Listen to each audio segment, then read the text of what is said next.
Our discussion this morning will be on supply chain agility, featuring two people. First, who you know from yesterday already, Ashley Norton of Capgemini, and also Shaun Plunkett of Macmillan Education. Welcome to the stage, guys. You go there, Ashley. Okay. Now, Ashley, you've got to experience both seats. Yes, thank you. Small pleasures. Yeah. If you'd like to obviously introduce yourself and your role at Capgemini, and then on to Shaun. Yeah, thank you. Thanks for that, Blade. So I'm Ashley Norton. I am a supply chain transformation consultant at Capgemini Invent, and I focus on helping clients to drive resiliency into their supply chain. Certainly now sustainability agenda and focus on that. So. Excellent. Shaun? I'm Shaun Plunkett. I look after the global supply chain for Macmillan Education books. There you go. Excellent. So we had a discussion prior to this where I want to start with you, Shaun, because you explained what you guys were doing. You have a massive geographical spread. Obviously, we know Capgemini, a huge multinational, but can you speak a little bit about what Macmillan does if someone doesn't know?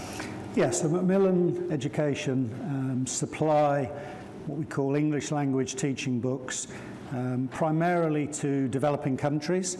So we're in probably around 100 countries worldwide, with about 50 offices. In some cases, we license our content to some of those other countries, but it's primarily a business that's 175 years old, and I would say a lot of our products are from that period, it feels like at times. So from a supply chain point of view, I can assure you it's one of the most challenging I've been in, and I've run a number of supply chains, but yeah, it's good fun, but I wouldn't say it's a business that's been forward-looking. It's been fairly stuck in the dark ages from a supply chain perspective. So yeah, I've been involved in that transformation. And Ashley, just for sort of contrast in terms of what you do, I didn't actually ask you this yesterday, but explain what Capgemini does to the uninitiated.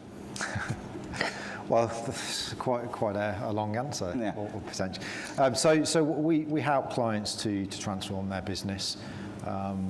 We focus on transformation through technology and advisory, and certainly now we're really focusing on sustainability as a default. So we're really looking to drive resiliency into their operations, whether that be in the banking sector, whether that be in consumer products and retail or manufacturing. So we're really that advisory and technology enabler. Excellent.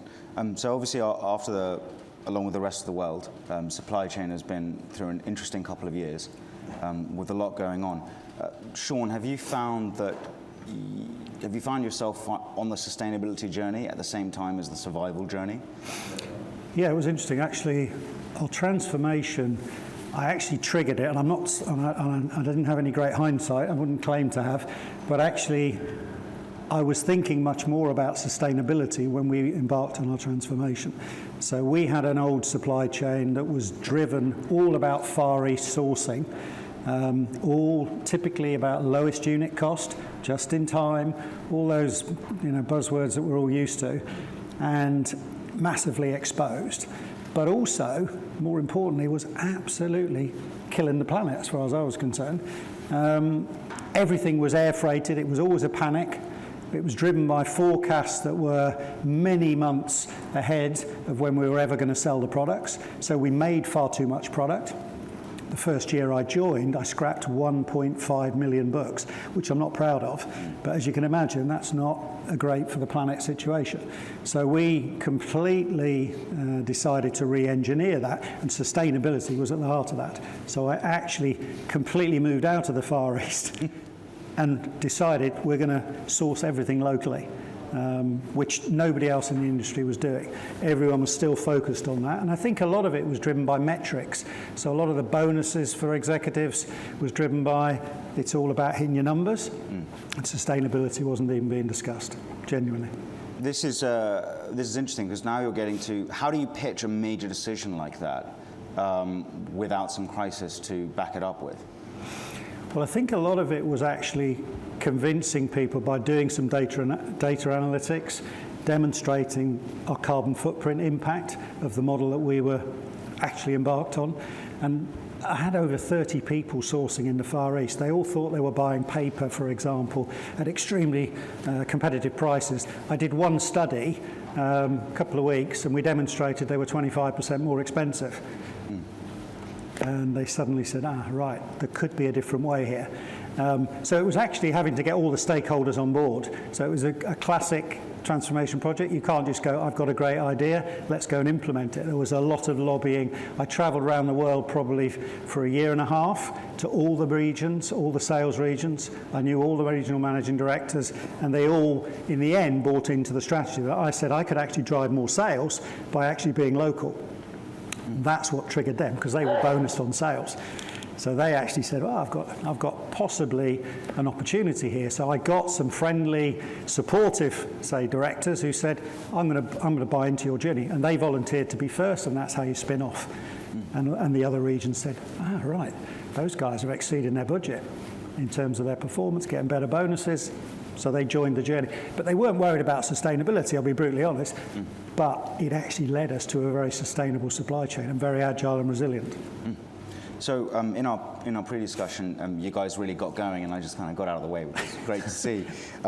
We spoke about the lessons learned from COVID-19, and I think, Shaun, you focused on, look, it's working with your partners. Yes. And communicating so you can survive. And Ashley, and I'll flick to you here, billet processes going past the first tier, and then I think this is really where your perspective comes in, segmentation, intelligence, and informed investment.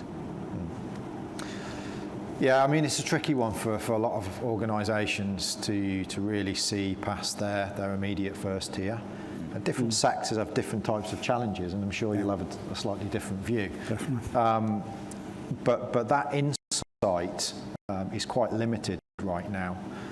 And I think there's an investment both from a financial perspective and both from a resource perspective that's going to be needed to actually decide what you want to actually focus on within your supply chain. Some organisations, manufacturers, have got really, really complex bills of materials, bills of processes. So they may have 10, 20, 30,000 suppliers.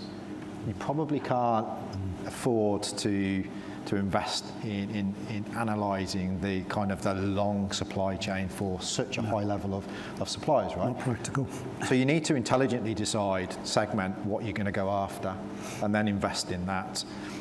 And then when you invest in that, to understand how that operates, you can then start to make informed decisions in terms of, do I actually need to secure more capacity? Do I need to invest in a third or fourth tier and underwrite capacity, whereas before it was completely blind to you? And it's those types of actions that comes through the intelligence and the insights that actually makes you more resilient. Now, we're not quite there yet, but I think we're on the road to at least exploring how we do get there, and I think it's going to be an interesting couple of years ahead of us to do that. It sounds to me like if I'm a supply chain executive and I'm trying to influence a decision, what I need to do is see where I can find the data, see where I can focus it, and just line the proposal up. Because fundamentally, data, so that's what seems to make things visible. And then, where you can actually do something, where you can actually A, see the data, B, make a decision, and C, actually take some action to change something. Now, we're speaking about very large companies getting this done, but what I've noticed at this event is the same tools that are becoming available to very large companies look like they're enterprises. Are you seeing a similar trend, or do you think it's too early? I think there is a trend. For me, the data is important when you think about collaboration. So if smaller companies, if SMEs start to look at the same types of tools as large organisations, my thought is, how are you collaborating with those organisations, particularly if you're dealing with them, if you're transacting, if you're a supplier to a larger organisation? You need to find a way to share and collaborate rather than use disparate systems. That might be the same. So for me, it's about creating that ecosystem, that network of sharing that'll actually start to drive that exponential value from where we are. today. There's an abundance of data. I mean, we've heard that so much over the last day or so here. It's about deciding what's valuable and how you use it. And in some ways, having an aggregation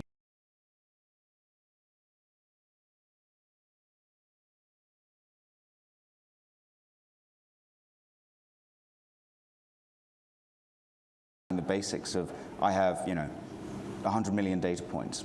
How do I even classify them? I think that seems to sort of terrify people. But before we go too far down that route, going back to crises, supplier-partner relationships, what role do they play? And please both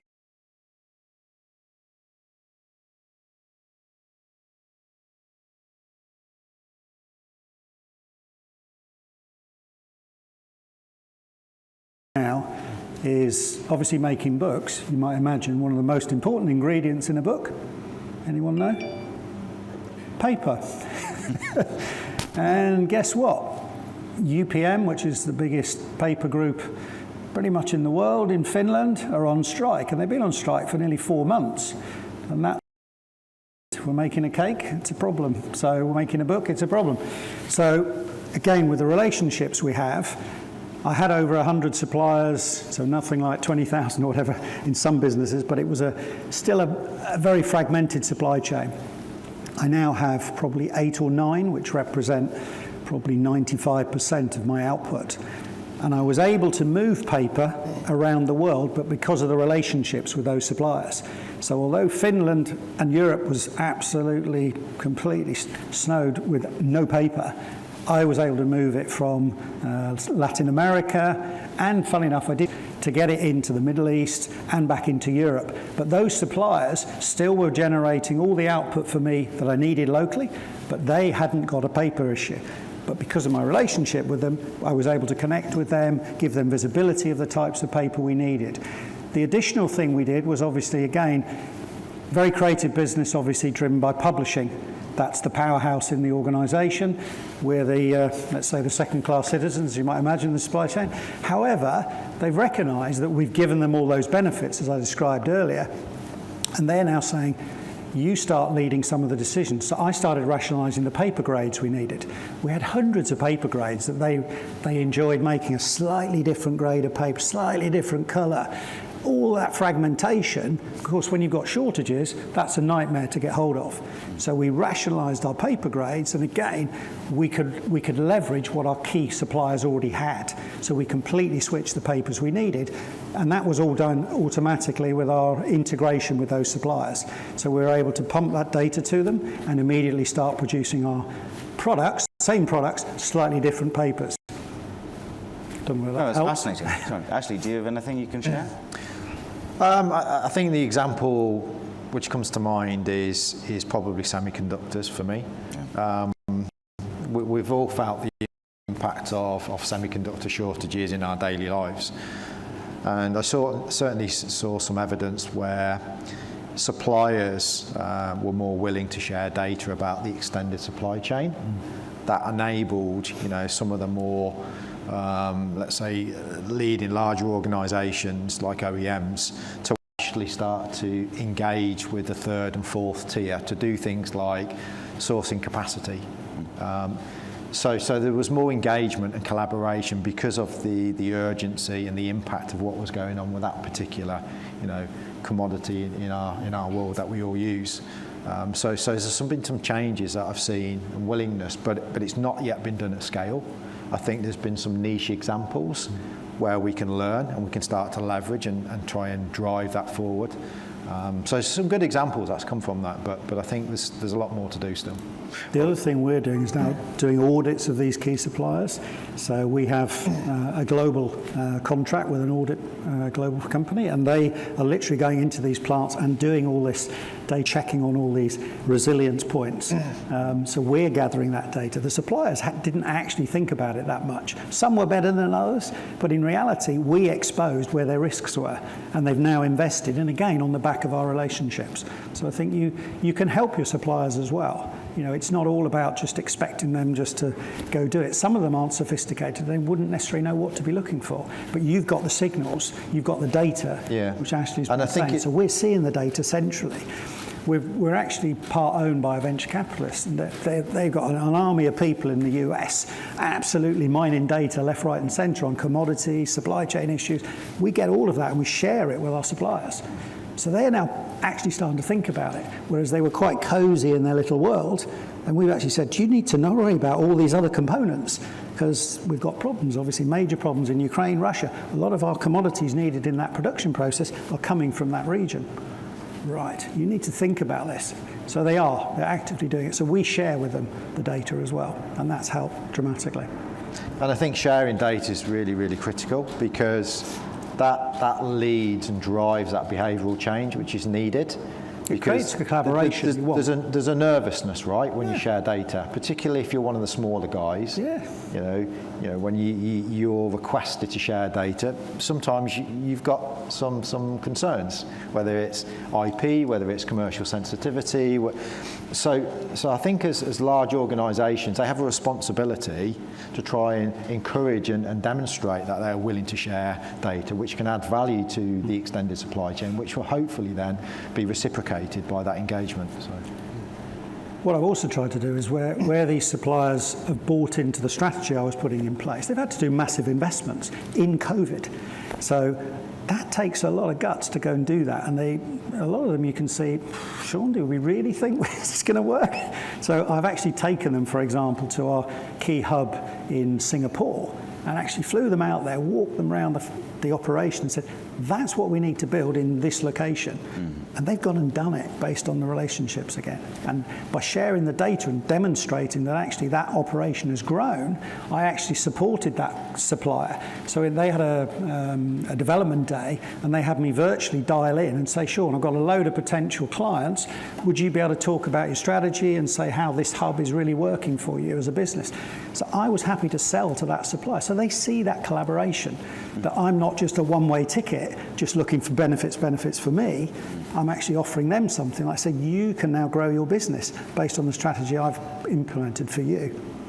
Well, yeah, I mean, business relationships actually from that period of 2020, the things that happened because people couldn't move, needing to share information. I mean, this is how PPE got moving again, was getting people in ports to verify that it's actually there, that it actually exists at each stage, and that the only way to do that is collaboratively. So it's interesting to see. I now think this happened with every business relationship, everywhere, not just supply chain. So data and analytics. How do we change the metrics of how we view ourselves as a benefit rather than a cost? You guys posed yourselves this little brain teaser, which... I think it's fundamentally important to drive in how organisations change. I've recently been spending some time with the Exeter University, and one of the subjects that came up was measurement, KPIs, metrics of businesses. And at this moment in time, organisations aren't structured in a way where they measure value, contribution towards resiliency and sustainability. It's still change how organisations measure value. And value can be mitigation of risk, it can be reduction of carbon footprint. There's many different ways in value can be measured. And we have to actually somehow look to kind of marry the traditional financial KPIs with the value drivers, which are resiliency and sustainability. So there's some work to do on it yet, but I think it's going to happen. It has to happen. And certainly on the scene, I have those discussions. You know, sustainability is top of their agenda, so it will come, but it's not quite there yet. I think also your investors, stakeholders are putting enormous pressure on organisations now, and you can't avoid these value discussions. You're going to have to report them. If you're not already, it's coming big time, and executives need to get on board that train. And let's be honest, it's not just about the top line, bottom line, it's actually about mitigation of risk, right. Okay? And there's different types of risks. You know, I'm seeing clients talk to me particularly in A&D, that have to deal with US government contracts. And customers are now requiring organisations to report Scope 3 and demonstrate that they understand the extended value chain. Now, those customers' contractual requirements are not really being enforced because they know it's difficult at the minute. But that will change in the next year, 2 years. It will become more and more, important, and they'll start to enforce those requirements. So it's coming. Is the simple answer? Yeah. Well, I mean, this month the law came in. The NHS all procurement has to have 10% social value embedded in it. This is going to change how all public procurement works. Yeah. Well, regardless of legislation or not. Okay, what is an alert supply chain? Or what does it mean to you? I mean, we kind of know what it means, but how would you describe it? Shaun first. Yeah, I mean, I'm looking to see that I can get early warnings by using this data that we've discussed. A lot of it's readily available information. That's the key. It's all online, a lot of this stuff. And you just need to tap into the right places. Like weather's a good example. The climate is having such an impact. And we know that. We're all experiencing it's freezing here in London. It's happening every day. But funny enough, it's having a massive impact on our supply chain as well. Disruptions, there's a typhoon or a tornado going off somewhere and it's destroyed a plant. We had an example, wasn't weather related, but you may recall the explosion in Beirut port. One of my warehouses was in Beirut port. It was 500 metres away from that explosion. Luckily, everyone left at 5:30. At 6:06, the explosion happened. Whole warehouse was destroyed. All my inventory was gone overnight. So, yeah, I think getting that data, as I say, sharing it, that collaboration for me is critical. And that's where you create this alertness where everyone's in tune. You're all connecting on the same issue and trying to share and help each other out. And if you create that network, you've got that resilience for me. Yeah. I think Shaun's hit the nail on the head there, just to kind of add on to what he was saying.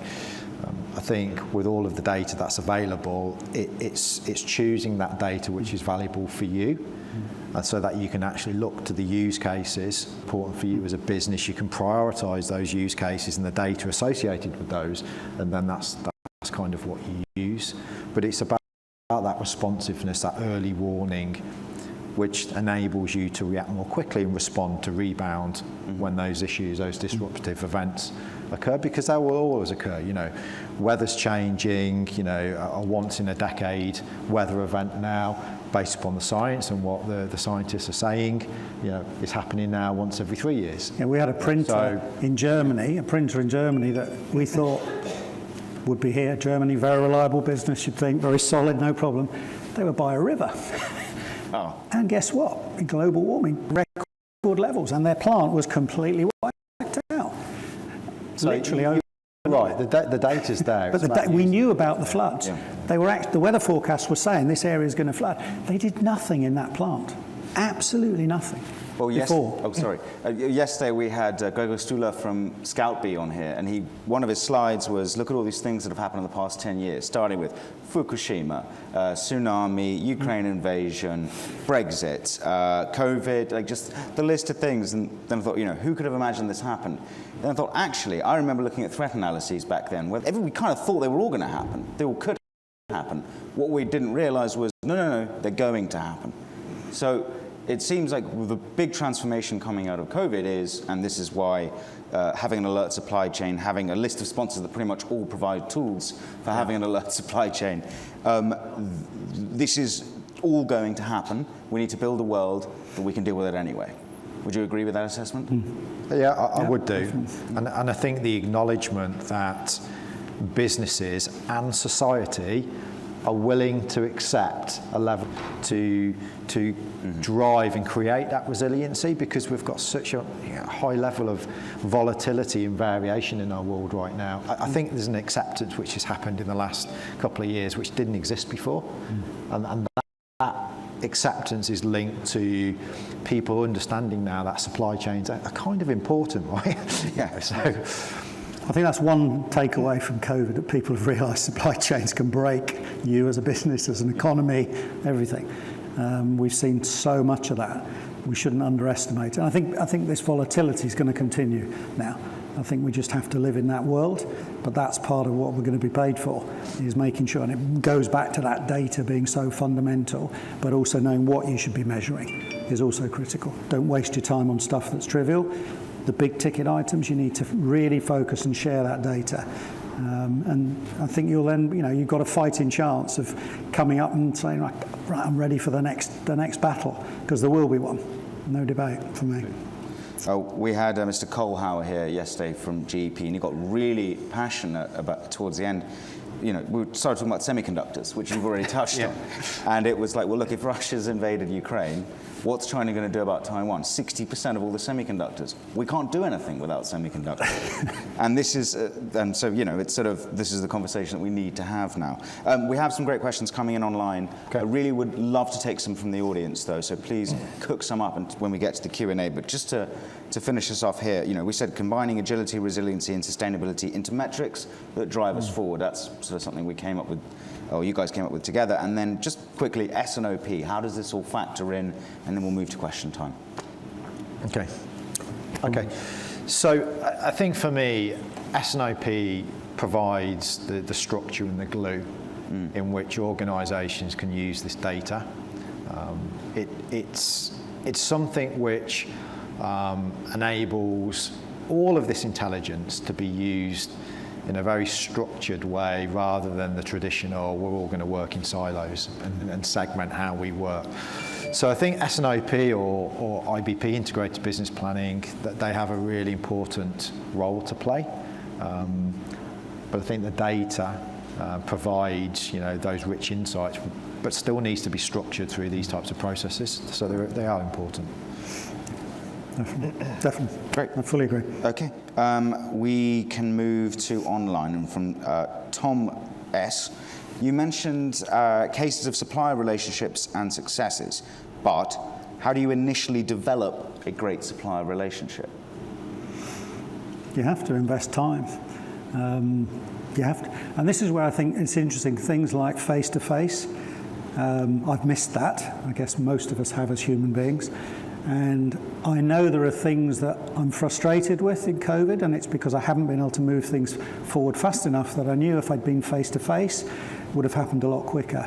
I remember going to Uruguay, never been there before, and I went across on a ferry, across the River Plate from Buenos Aires with my operations director, and into a free zone in the middle of nowhere, and I thought, why are we here? And he said, well, they're actually building a printing plant here. I said, oh, that could be interesting for the South American region. He said, yeah.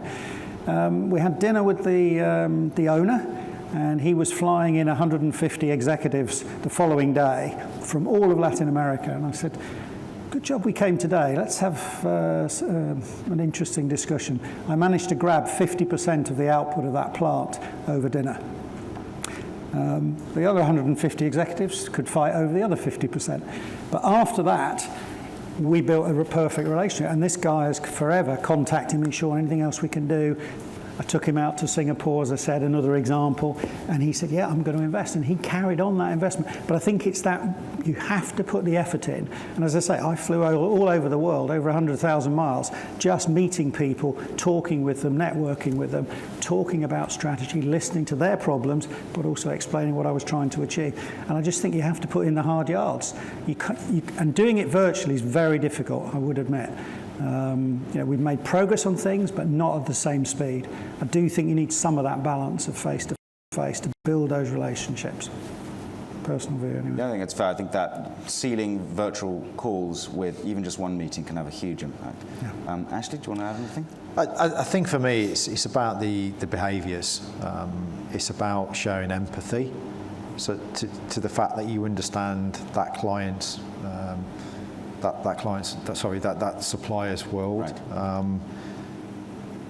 They've got challenges themselves, and it's about, sometimes it's having or demonstrating an act of kindness, and it's showing them that you understand, that you want to work with them in a different way. So it might be through investing in something where traditionally you wouldn't have done that. So it's really about that behaviour, about that empathy for me.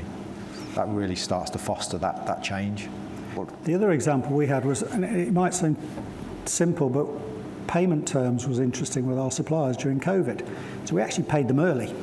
And I said, you're our partner. We know you're struggling. And that's a key word, partner. You're struggling. We need you as an organisation. We're going to pay you early. They remembered that. Now we're coming out of COVID. And how often do we talk about partnerships? Yeah. But don't actually. But don't mean it, or exactly. It's words on slides or in presentations. Yeah. We all like to have the buzzwords. I mean, I was a management consultant. I did lots of slides. I used to say, partnerships, collaboration. But you've actually got to live it and feel it and breathe it and make it happen. And then people will go on the journey with you.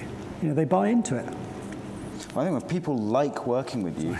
Oh no, do we have one from the floor? Yes. We have a question from the floor. We've got a question. Emily will bring you the mic. Sometimes they do, sometimes they don't. See if it works. Please introduce yourself. Hello, my name is Philip Brabazon. I'm from University of Portsmouth. I'm interested in agility and resilience of supply networks. It's a property of a network. It's a property of supply chain. So in a way, it needs sort of some either informal or formal analysis to sort of gauge how agile, how resilient is it. And you talked a little bit about your thinking, you look at it and you kind of appraising it. But I'm interested to know, is it a formal? How much effort, how much time do you put into actually gauging the resilience of your network, looking at it and thinking about it? Is this something you do regularly? Does it take up a lot of time? Is there a methodology you follow in some way? Well, I would say, as an example, we talked about this global audit partner we have. So yes, there's a formal structure, and we're also doing things like code of conduct and all of that with our suppliers. So we make sure that they're socially responsible. That all those things are being checked as well as their resilience. So yes, there is a framework. It's not set by us, but it's set by that partner, and we buy into that structured approach. So yes, it is formalised. So this idea of being exposed to risks or events, problems, yeah. Are you confident that's being thought about, and therefore you're thinking actually it's a good decision to go with that location?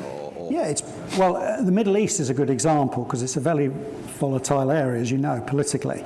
So we've had to flip-flop from different countries because countries have fallen out with each other fundamentally, or they will not trade with another country. So instead of I had one key operation, I've now got three. And I've literally spun off from that original model and said, you know what, actually we need to think about that political situation as well. And actually the countries where I've relocated to are ecstatic now because they don't have to do any air freight, any road freight. And they're over the moon with that model. Excellent. We have another question from the lady down there.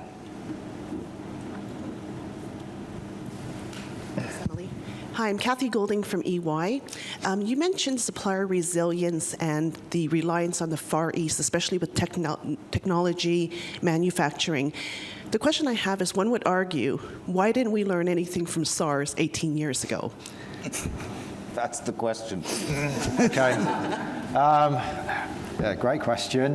We perhaps should have done, is the honest answer. I think, again, it might go back to some of these metrics. I think SARS wasn't as global from memory, if I'm correct. It stayed more in the region. And I think we didn't, therefore, feel we needed to re-engineer things. And that old adage of how we were measured, the metrics about that lowest unit cost, that's where it's cheapest to manufacture, we still sort of bought into it. It didn't last 2 years in the same way. It wasn't as globally impactful. So perhaps, I don't know, it's my subjective view on it, but I think that's probably part of it.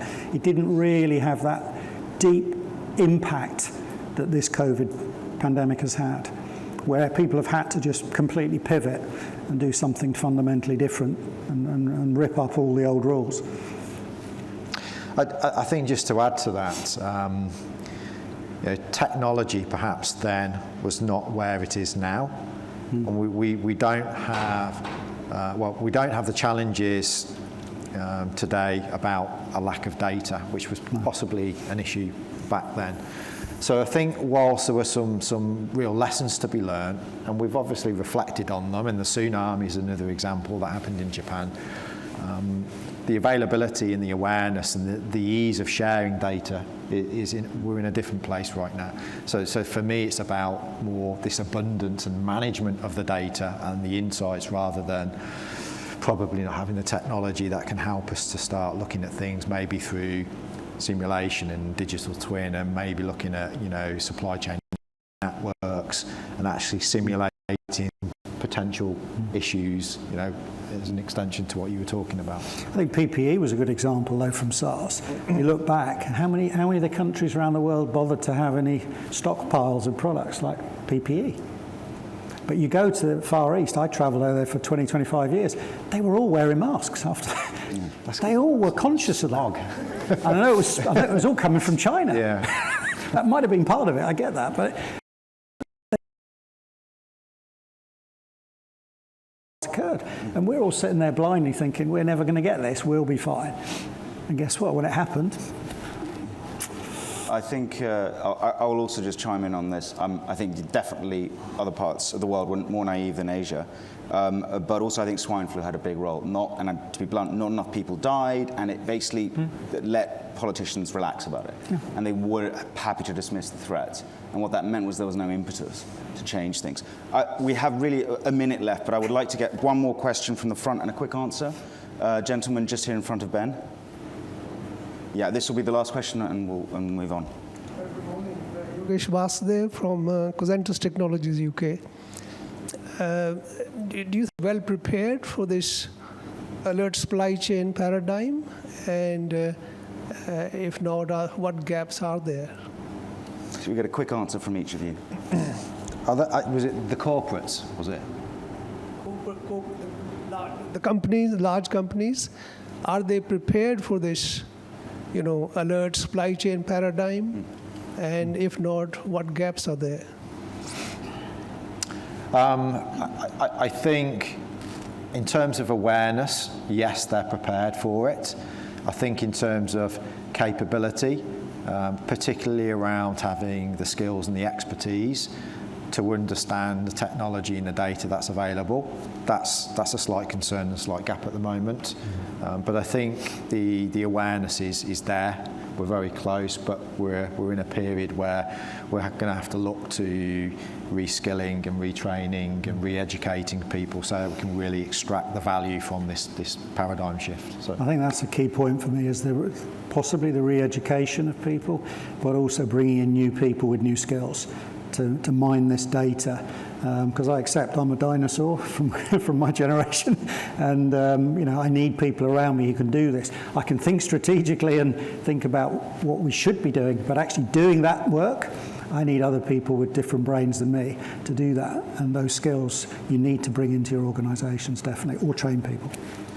So unfortunately, that is barely the beginning of this conversation, but it's all we have time for now. I think we need to continue this on maybe a LinkedIn Live or something else. It's really getting going, and I don't want us to stop with it. We're going to stop now for the moment, and we're going to very quickly turn around because we have a wonderful speaker coming up. So don't go anywhere, or if you need to run to the loo, please go ahead. But for now, thank you to our panelists. Okay. Thank you. Thank you.